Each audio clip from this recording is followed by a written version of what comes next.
आज की क्लास होने वाली है रोज बोले जाने वाले इंग्लिश वर्ड्स के ऊपर। ये वर्ड्स आपको रोज काम आते हैं रोजमर्रा की लाइफ में। अंग्रेजी जब आप बोलेंगे तो आपको ये 100% काम आने वाले हैं। तो चलिए इनको फटाफट सीख लेते हैं और क्लास को शुरू करते हैं। आप देख रहे हैं संदीप इंग्लिश अकेडमी, मैं हूं प्रीति मैम। सब्सक्राइब करके बेल नोटिफिकेशन ऑन कर दीजिएगा ताकि आगे के आने वाली क्लासेस आपको पता चलती रहे और आप समय पर आकर के क्लासेस को अटेंड कर पाए। सबसे पहला शब्द है पर, जिसके जगह पर हम एट का यूज करते हैं। कब करेंगे? पर के जगह पर। देखो, पर के जगह पर ना एट भी यूज होता है और ऑन भी यूज होता है, लेकिन आपको ये समझना होगा कि कब किस वाक्य में आपको ऑन का यूज करना है, कब किस वाक्य में आपको एट का यूज करना है। तो अगर आप अपने वाक्य में पर का इस्तेमाल जो है किसी जगह के लिए कर रहे हैं, किसी लोकेशन को बताने के लिए कर रहे हैं, तो उसकी अंग्रेजी में आप एट यूज करेंगे, ऑन को यूज नहीं करेंगे। ठीक है, ये ना बेसिक डिफरेंस होता है, जिससे क्या होता है कि जब आप अंग्रेजी प्रॉपर बोलने के लेवल पे आ जाते हो, लेकिन ये छोटे छोटे कंफ्यूजन्स इतने हो जाते हैं कि आप नहीं बोल पाते हो। सो मेक श्योर आप इन कंफ्यूजन्स को शुरुआत में ही दूर कर लिया करो। तो अब आपको पता चल गया कि आपको पर के जगह पर एट का यूज करना है। कब? जब आप जगह के बारे में बात कर रहे हो। जैसे वह घर पर है, कहेंगे he is at home. He is at home. क्यों? क्योंकि आप घर, जो कि एक जगह है, किसी जगह पर है ना घर, तो हम जगह की बात कर रहे हैं, तो हमने क्या यूज किया? एट का यूज किया। He is at home.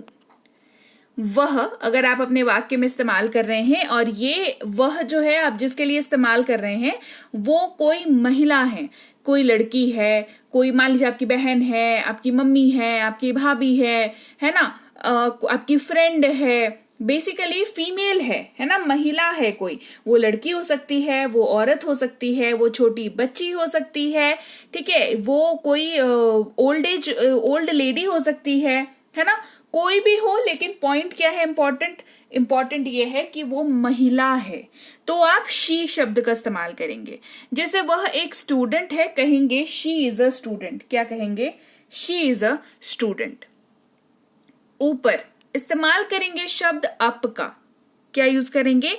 Up. जैसे यह सीढ़ियों से ऊपर है, इट इज अप स्टेयर्स। तो आपने यहाँ पे क्या कहा कि सीढ़ियों से ऊपर जाएंगे। जैसे मान लीजिए आपका कोई फ्रेंड आपके घर पे आया है और उसने आपसे पूछा कि तुम्हारा रूम कहाँ है। क्या पूछा उसने पूछा तुम्हारा रूम कहाँ है, और आपका रूम अगर फर्स्ट फ्लोर पे है, मतलब आपके घर के दूसरे तल्ले पर है, तो आप कहेंगे इट इज अप स्टेयर्स। क्या कहेंगे? It is up stairs. यानी कि ये सीढ़ियों से ऊपर है। ऐसे सीढ़ियों से जाओगे ना, ऊपर में जो कमरा मिलेगा वो मेरा है। हम लोग ऐसे बात करते हैं, है ना। तो it is up stairs. Up stairs. मुझे या मुझको इस्तेमाल करेंगे शब्द मी का। किसका यूज करेंगे?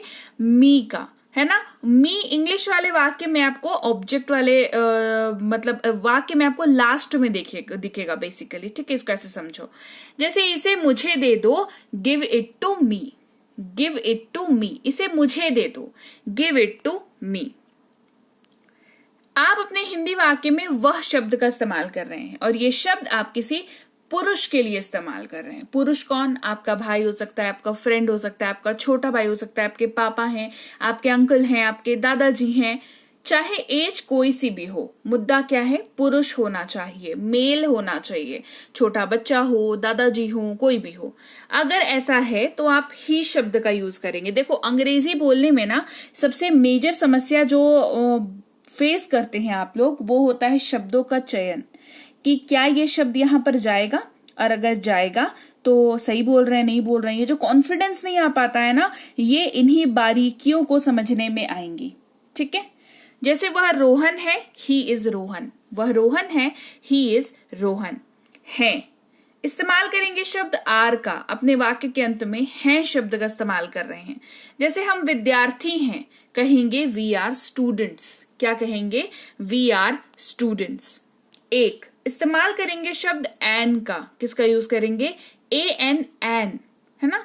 जैसे यह एक सेब है, this is an apple. This is an apple. हमने यहाँ पर एक के जगह पर एन का यूज क्यों किया? तो क्या कहीं पर भी अगर हम एक का यूज कर रहे हैं वहां पर एन का यूज करेंगे? जवाब है नहीं।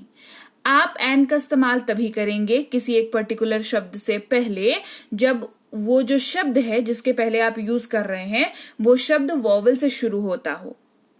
वॉवल यानी कि AEIOU से शुरू होता हो।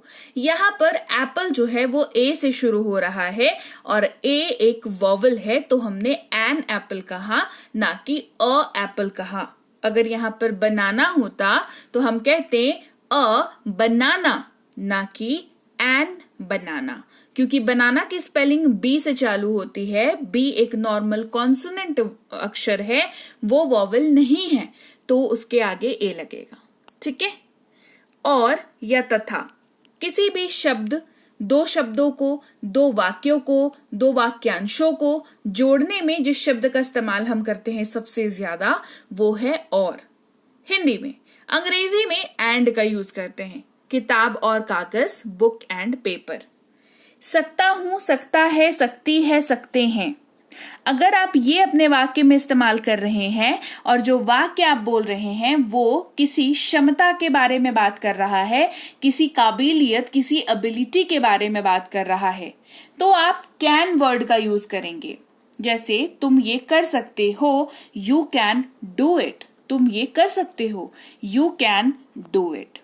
मैं, इस्तेमाल करेंगे शब्द आई का। किसका यूज करेंगे? आई का, जब आपको अपने बारे में बात करनी है।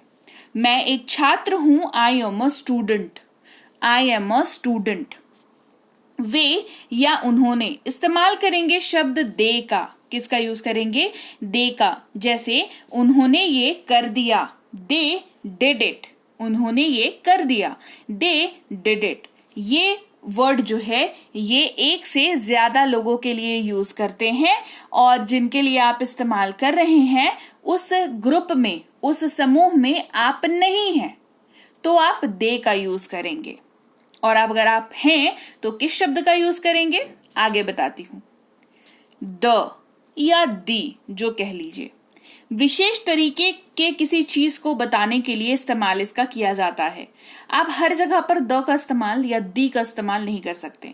सबसे पहले तो इसका जो उच्चारण है कि कहां पर द हम लोग बोलेंगे और यहाँ कहां पर दी बोलेंगे, इसके ऊपर एक अलग सेपरेट क्लास बन सकती है। तो अगर आपको वो क्लास चाहिए जिसमें आपको ये क्लैरिटी आ जाए कि द कहां पर बोलेंगे और दी कहां पर बोलेंगे, तो वो मुझे कमेंट करिएगा, मैं क्लास जल्दी लेकर के आऊंगी। कार लाल है, द कार इज रेड। ये हमने कहा कि किसी विशेष चीज को किसी विशेष तरीके से एक्सप्लेन करने के लिए या विशेष चीज को एक्सप्लेन करने के लिए हम लोग द या दी का इस्तेमाल करते हैं। ठीक है। तो विशेष चीज से आपको मैं उदाहरण से समझाती हूं। कहा कार लाल है, कहा हमने the car is red. The car is red. अब एक बात बताओ, क्या दुनिया की हर कार लाल है? नहीं। आप जिस कार की बात कर रहे हैं वो कार लाल है, तो आप जिस कार की बात कर रहे हैं वो विशेष हो गई क्योंकि वो लाल है। इसी वजह से हमने कहा the car is red. Car is, हमने ये नहीं कहा कि कार इज रेड, हमने कहा the car is red. Clear? लिए इस्तेमाल करते हैं शब्द फॉर का। जैसे ये तुम्हारे लिए है, दिस इज फॉर यू। किया, इस्तेमाल करते हैं शब्द डिड का। ये पास्ट वर्ड है और पास्ट के वाक्यों में ही यूज होता है। मैंने ये किया, आई डिड इट। अब या अभी, इस्तेमाल करते हैं शब्द नाउ का। अब मैं जाऊंगा, now I will go. Now I will go. है, इस्तेमाल करते हैं शब्द इज का। वह एक चिकित्सक है, ही इज अ डॉक्टर। हम इस्तेमाल करते हैं अस का। इस शब्द का इस्तेमाल भी आप एक से अधिक लोगों के लिए करते हैं, लेकिन ध्यान रहे ये आप तब इस्तेमाल करेंगे कि जब आप जिस समूह की बात कर रहे हैं उस समूह में आप शामिल हैं, आप भी उस ग्रुप का हिस्सा हैं, तो आप अस वर्ड का यूज करेंगे। हमसे बात करो, टॉक टू अस। हमसे बात करो, टॉक टू अस। यह, इस्तेमाल करते हैं इट का। ये मेरी कलम है, it is my pen. It is my pen. का, के, की, इस्तेमाल करते हैं शब्द ऑफ का। किताब का cover, cover of book. Cover of book. से, इस्तेमाल करते हैं शब्द टू का। जैसे हमने कहा सोमवार से शुक्रवार, कहेंगे Monday to Friday. Monday to Friday. एक इस्तेमाल करते हैं अ का, एक किताब अ बुक। आप कहीं पर भी लगा सकते हैं। एन स्पेशल जगह पे लगता है, इसीलिए मैंने आपको एन के बारे में एक्सप्लेन कर दिया ऑलरेडी। प्रत्येक इस्तेमाल करेंगे शब्द ईच का। प्रत्येक पेन की कीमत 5 रुपए है। Each pen costs ₹5। या इस्तेमाल करेंगे और का, दो चीजों में से किसी एक चीज को चुनने के लिए। किताब या कलम, बुक और पेन। मिल गया, गॉट वर्ड का यूज करेंगे। मुझे अपना मोबाइल मिल गया, आई गॉट माई मोबाइल। था, थे, थी इस्तेमाल करेंगे शब्द वॉज का। मैं दौड़ रहा था, आई वॉज रनिंग। करो या करना, डू वर्ड का यूज करेंगे। जैसे इसे करो, डू इट। इसीलिए इस्तेमाल करेंगे सो वर्ड का। इसीलिए मैंने बुलाया, सो I called. So I called. पर इस्तेमाल करेंगे शब्द ऑन का। कहा था ना शुरुआत में कि पर के जगह पर एट और ऑन दोनों यूज होता है। अब समझो ऑन कहां पर यूज होगा। मेज पर, ऑन द टेबल। ये कैसा एग्जाम्पल है? जैसे अगर हम कह रहे हैं किताब मेज पर है, कहेंगे the book is on the table, right? तो कोई दो चीजों के बारे में यहां बात हो रही है। दोनों में से एक चीज दूसरी चीज के ऊपर रखी हुई है और दोनों में सरफेस कांटेक्ट है, यानी कि दोनों एक दूसरे के ऊपर है ना। एक चीज जो है दूसरे के सहारे से उसके ऊपर है, तो हम ऑन का यूज करते हैं। पास था इस्तेमाल करेंगे हैड का। मेरे पास एक पालतू जानवर था, आई हैड अ पेट। अगर इस्तेमाल करेंगे इफ का। अगर वह बुलाता है, इफ ही कॉल्स। थे इस्तेमाल करेंगे वर का। हम खेल रहे थे, वी वर प्लेइंग। पास है इस्तेमाल होगा हैव का। मेरे पास एक कलम है, आई हैव अ पेन। हम लोग इस्तेमाल करेंगे वी का। हम लोग जाते हैं, वी गो। जब दे एक्सप्लेन कर रही थी तब मैंने कहा कि दे का इस्तेमाल आप तब करते हैं जब आप एक से ज्यादा लोग की बात करते हैं और उसमें आप शामिल नहीं होते। लेकिन वहीं पर जब आप एक से ज्यादा लोग की बात करते हैं और आप उसमें शामिल हैं तो आप वी शब्द का इस्तेमाल करेंगे। अब आप पूछेंगे कि मैम तब अस का इस्तेमाल कब करेंगे? तो मैं बता दूं, अस और वी लगभग एक ही जैसा इस्तेमाल होता है। उसकी पोजीशनिंग इंपॉर्टेंट होती है। वी सब्जेक्ट के तौर पर इस्तेमाल होता है वाक्य में, अस ऑब्जेक्ट के तौर पर इस्तेमाल होता है वाक्य में। अगला शब्द है हमारे पास तुम या आप, जिसकी अंग्रेजी यू होती है। जैसे तुम जाओ, यू गो। लेकिन इस्तेमाल करेंगे बट का। लेकिन वह जाएगा, बट ही विल गो। कब इस्तेमाल करेंगे व्हेन। वह कब आ रहा है, व्हेन इज ही कमिंग। सवाल पूछना हो किसी से, वो भी समय के बारे में, तो व्हेन का इस्तेमाल करें। हो इस्तेमाल करते हैं बी का। जैसे ये हो सकता है, इट कैन बी। मेरा या मेरी, माई वर्ड का यूज करते हैं। ये मेरी किताब है, दिस इज माई बुक। साथ इस्तेमाल करते हैं विथ का। उसके साथ जाओ, गो विथ हिम।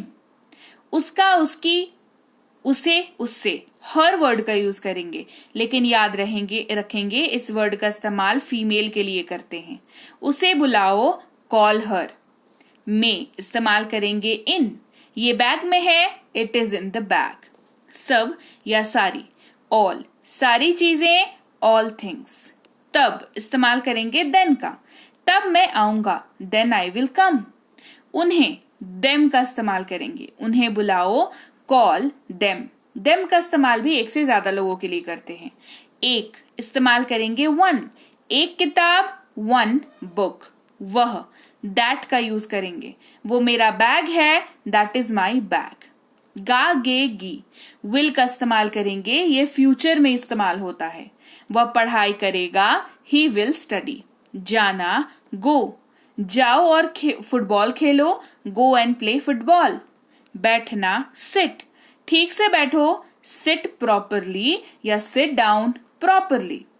होने देना या दो, होने दो।